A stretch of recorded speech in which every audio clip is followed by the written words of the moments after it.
오늘 바이블 메시지 들으신 여러분들 반갑습니다. 주님의 이름으로 환영합니다. 할렐루야! 오늘 큰 은혜 받으시고 주님 안에서 새로운 삶을 살아가시기를 축복합니다. 우리가 사는 인생살이라고 하는 것은 예측 불가능한 파도와 같다. 잔잔한 날도 있지만 때로는 거대한 위기의 파도가 예고 없이 덮쳐오기도 합니다. 그렇습니다. 평온한 것 같은데 아무 일도 없다가도 갑자기 생각하지 못한 일들이 생기는데, 경제적인 어려움이라든가 건강에 이상이 있다든가 아침에 침대에서 잘못 일어나면 허리가 삐끗하는 경우가 있죠.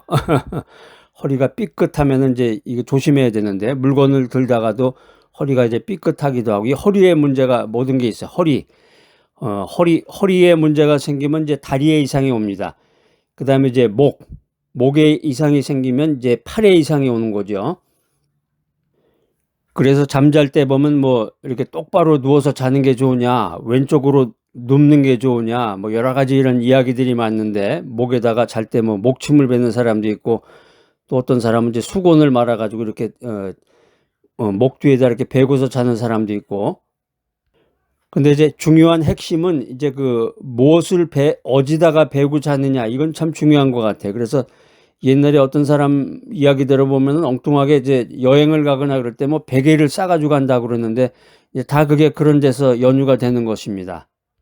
또 인간관계에서의 갈등이라든가 이런 다양한 형태의 크라이시스가 때로는 우리를 당황하게 하고 두려움에 빠뜨리곤 합니다. 갑작스러운 일이 생기면 당황하게 되죠. 이거 어떻게 하게 되나. 또 이제 예민한 사람은 이제 두려워하기도 하고, 이런 위기의 순간에 어디서 답을 찾아야 될 것인가, 어떤 해결책을 얻을 수 있을 것인가. 그런데 놀랍게도 성경은 위기가 바로 하나님의 음성을 듣고 순종해야 될 결정적인 때임을 분명히 가르치고 있습니다. 우리가 잘 아는 노아는 인류의 심판이라는 전대미문의 크라이시스 앞에서 하나님의 음성에 온전히 순종해서 구원의 길을 걸었던 인물입니다. 참 특이한 사람이에요. 예전에 노아라는 영화도 아마 나왔었던 것 같은데, 노아라는 영화 아마 여러분 기회가 되시면 한번 보시기 바랍니다. 우리가 그냥 그런 사람이 있었나 보다 이야기를 들으니까 이해가 되는 것 같은데, 그 당시에 영화를 보면서 이렇게 생각해 보면은, 아니 비도 안 오는데 비가 오는 게 아니라 이제 아주 엄청난 상상을 초월할 수 없는 홍수가 진다고 그래서 그 홍수를 대비하기 위한 배를 만드는 거야. 그러니까 그 주변에 있는 사람들이 이해를 하겠어요? 이해뿐만이 아니라 미친 사람이라고 놀려대겠지, 노아를. 지금 이렇게 비가 오지도 않고 비가 올 때도 아니고 비가 와도 그렇게 많이 와가지고 그런 배를 만드느냐. 우리가 성경 속의 노아의 삶을 연구해 보면은 그의 삶은 우리에게 위기 속에서 순종하는 믿음의 귀한 원리를 우리들에게 보여주고 있습니다. 최근에 새롭게 가입하신 분들 진심으로 환영합니다. 바이블 메시지라는 게 단순한 인포메이션이 아니라 하나님의 말씀을 정보로만 자꾸 들으시면 안 돼. 하나님의 말씀은 단순한 정보가 아니라 우리를 향한 하나님의 행위이자 하나님의 부르심이다. 이 사실을 우리가 기억해야 되겠습니다.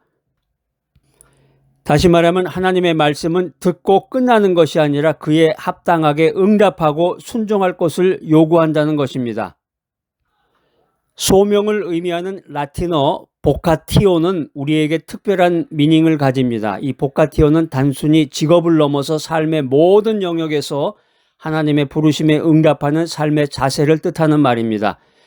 노아는 인류의 죄악이 관영한 시대 속에서 하나님의 심판의 경고와 방주를 지으라는 명령을 들었습니다. 이것은 노아에게 주어진 특별한 보카티오였습니다. 노아는 이 보카티오에 순종함으로써 인류 역사의 새로운 장을 열었던 인물입니다.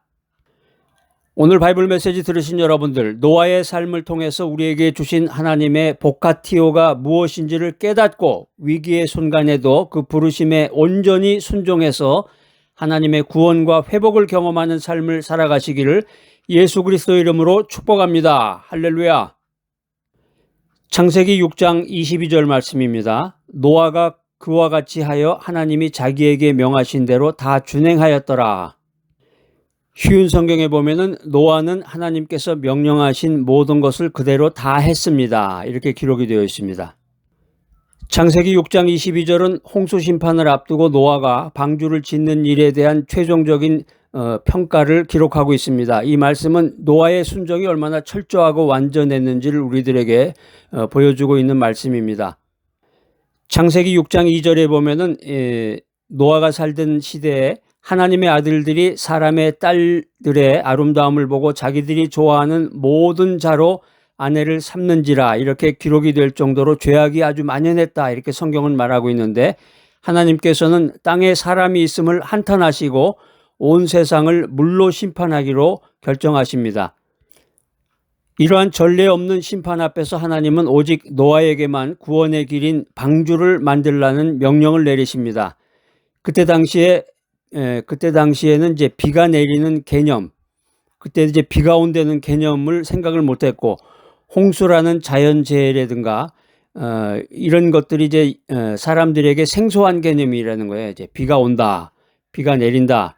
지금 얘기하는 게 아니라 그때 노아 시대의 그 우주 질서라든가 자연의 세계에서는 이제 비가 내리는 개념이라든가 비가 와서 이제 홍수가 진다, 이런 자연재해라는 것을 상상을 못 한다는 거죠.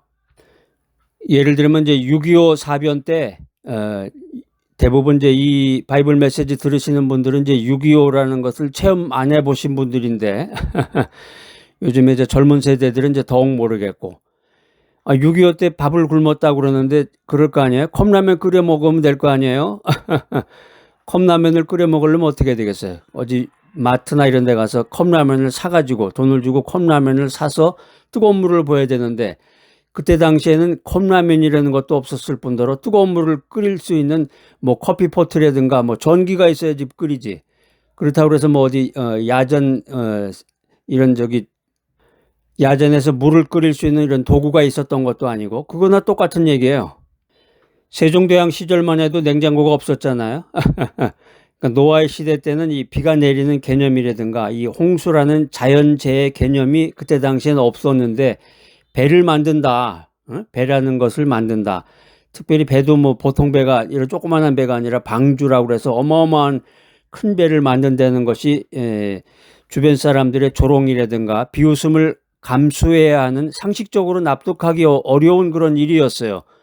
그런데 노아는 인간적인 이해나 세상적인 시선에 흔들리지 않고 하나님이 자기에게 명하신 대로 다 준행했다 이렇게 성경은 말하고 있습니다. 여기 준행했다라는 표현이 노아가 하나님의 명령을 조금도 가감하지 않고 문자적으로 그리고 온 마음을 다해서 순종했음을 강조하는 표현입니다. 성경에 실제로 보면은 그 수치가 다 나오잖아요. 가로는 몇 센치, 뭐 몇 미터, 또 높이 얼마, 뭐 이런 식으로 해가지고 아주 자세한 기록들이 그 배의 설계도가 성경에 보면 다 나와요. 이 말씀은 단순한 행위를 넘어서서 하나님에 대한 깊은 신뢰와 하나님에 대한 경외심에서 비롯된 전적인 순종이었다, 이렇게 성경은 말하고 있습니다. 오늘 우리가 주목할 이 성경 원어 말씀은 히브리어 아사입니다. 아사라는 것은 이제 창세기 6장 22절에 다 준행하였더라, 여기에 이제 표현된 핵심 동사 말씀인데, 아사라는 게 이제 만들다, 행하다, 실행하다, 수행하다, 지키다, 뭐 이런 여러 가지 뜻들이 있습니다. 히브리어 아사는 단순히 어떤 행위를 한다는 것을 넘어서서 목적을 가지고 능동적으로 일을 완성하거나 실행하는 것을 의미하는 말입니다. 노아가 아사했다는 것은 그가 하나님의 명령의 메시지를 듣고 단순히 예 알았어요 하고 고개를 이렇게 끄덕이는 것이 아니라 그 말씀에 따라서 구체적인 행동을 시작했다, 그리고 그 행동을 끝까지 마침내 완수했다는 것을 보여주고 있습니다. 방주를 설계하고 또 재료를 모으고 실제로 그 목재를 깎고 배를 만드는 모든 과정을 하나님이 지시하신 대로 철저하게 수행했음을 성경은 말하고 있습니다. 하나님이 노아에게 말합니다. 방주를 만들어라. 수치를 이렇게 해서 내가 설계도를 줄 테니까 이렇게 해서 저렇게 해서 만들어라. 예, 알았습니다. 그래도 노아가 이제 전화를 해가지고 뭐 목재 뭐 가져오고 뭐 이거 돈 주고 사고 저거 사고 뭐 기술자 불러서 만들고 이런 게 아니라 아무도 없는 거야. 아무도 없고 하나님이 명령하신 거에 따라서 노아가 직접 가서 재료도 다 자기가 손으로 가서 뭐 도구를 이용했던지 자기가 힘으로 뭐 부쉈던지 그 재료를 전부 가지고 와서 목재를 전부 깎고 만들고 뭐 거기 위해서 다 해야 될 거 아니에요. 배를 만들고 뭐 마지막에 뭐 석청도 칠하고 다 자기가 구해가지고 그걸 했으니 뭐 시간이 말도 못하게 들었을 뿐만 아니라 뭐 말도 못하는 노력과 힘이 들었겠죠. 우리가 이제 주님의 말씀에 순종하겠습니다. 이 말씀할 때 꼭 그 노아에 대한 연구를 좀 해야 됩니다. 그러니까 이 성경 전체에 보면은 이 아싸라는 말이 하나님의 명령에 대한 인간의 책임 있는 반응을 나타낼 때 이 아싸라는 단어를 많이 사용했는데 하나님께서 이스라엘 백성들에게 이제 율법을 주시고 준행하라고 말씀하실 때도 이 단어가 아싸라는 단어가 쓰였습니다. 이건 이제 단순한 지식의 습득을 넘어서 삶 속에서 그 말씀이 실제로 이루어지도록 노력하는 순종의 자세를 강조하는 것입니다. 노아의 순종, 이게 간단한 한마디 말인데 노아가 그 순종을 이루기 위해서 얼마나 노력을 했을까? 여러분 한번 그 상상의 나래를 펴보세요.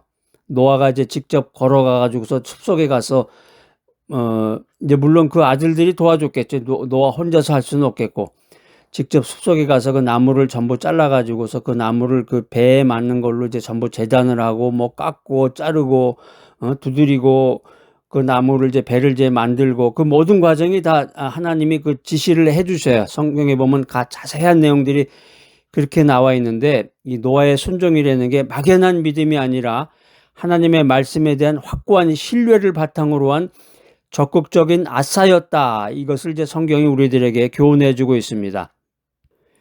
노아의 아싸는 불신앙으로 가득 찬 세상 속에서 하나님의 구원 계획을 실현하는 도구가 되었습니다. 오늘을 살아가는 우리에게도 이 믿음이 행동으로 이어져야 함을 가르치는 아주 중요한 교훈의 말씀입니다. 할렐루야!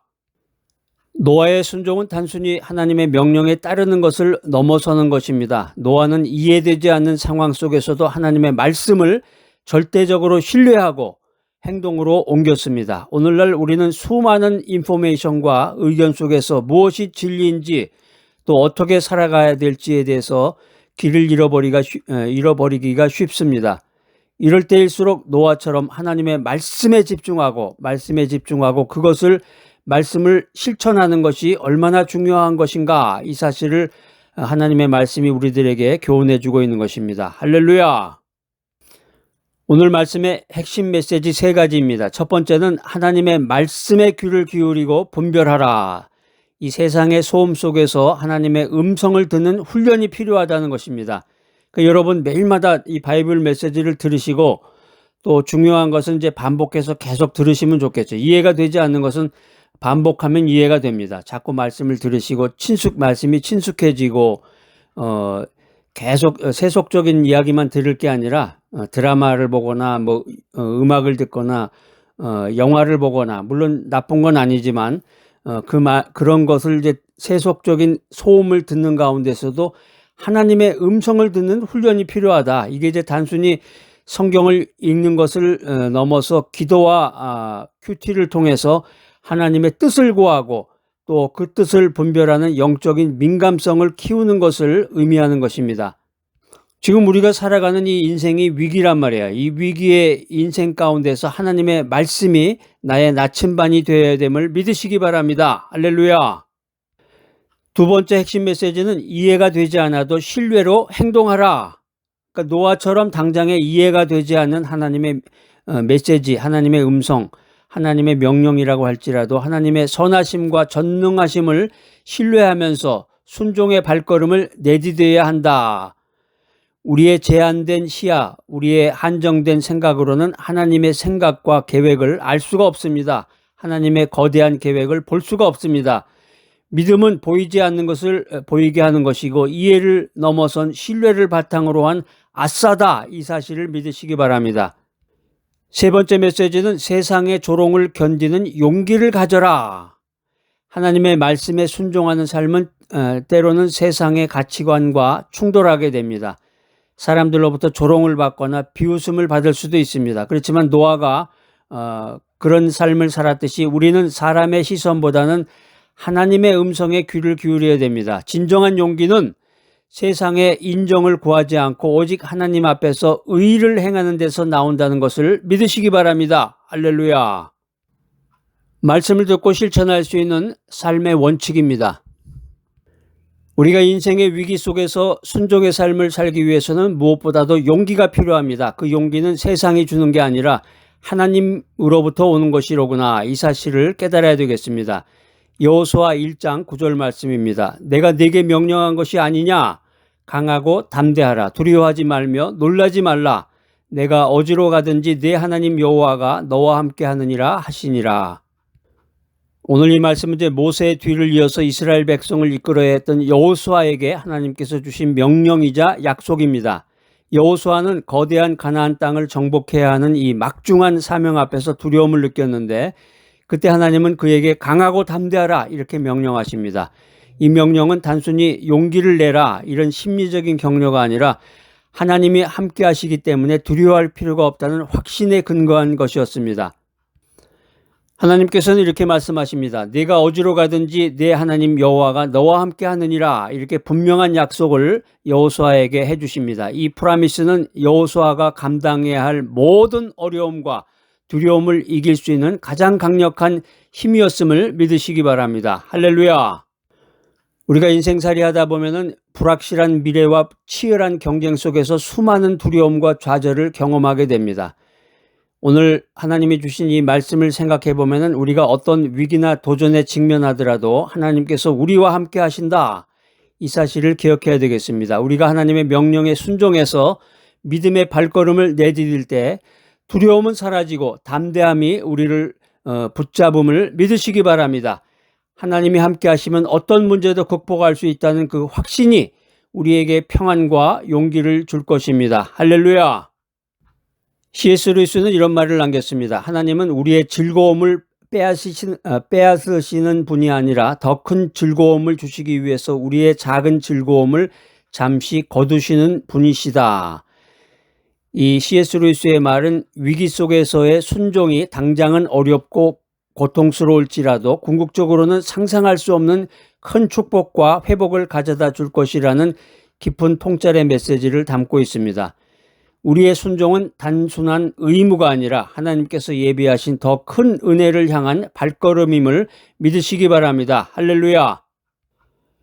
오늘 바이블 메시지 들으신 여러분들, 여러분의 삶에 찾아온 위기를 하나님의 음성을 듣는 기회로 삼고 노아처럼 이해되지 않아도 신뢰로 순종하며 주님 안에서 구원의 기적을 경험하시기를 예수 그리스도의 이름으로 축복합니다. 할렐루야.